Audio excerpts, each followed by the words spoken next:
एक 5वीं क्लास का बच्चा लड़खड़ाते कदमों के साथ कब्रिस्तान में दाखिल हुआ।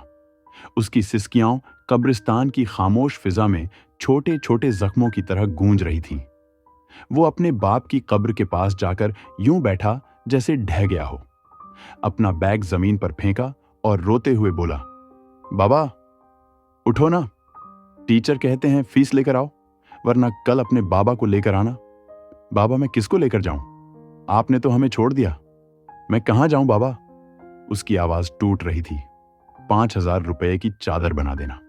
हाँ, आज ही चाहिए।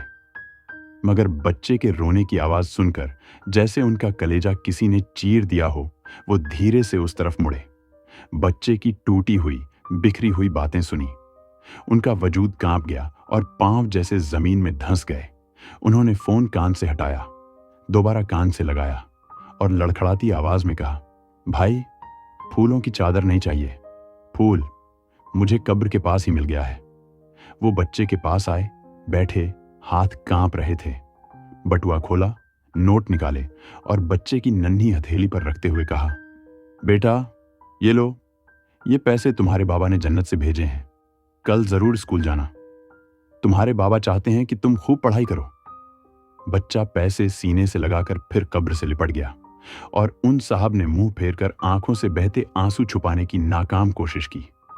मगर जहन में एक ही ख्याल था, मैं दुनिया न सही, लेकिन किसी एक की दुनिया तो खुशगवार बना सकता हूं। दुनिया में बहुत से यतीम बच्चे हैं, बहुत से मिस्कीन और नादार बच्चे हैं। हम दुनिया न सही, किसी एक फूल की जिंदगी तो बदल सकते हैं।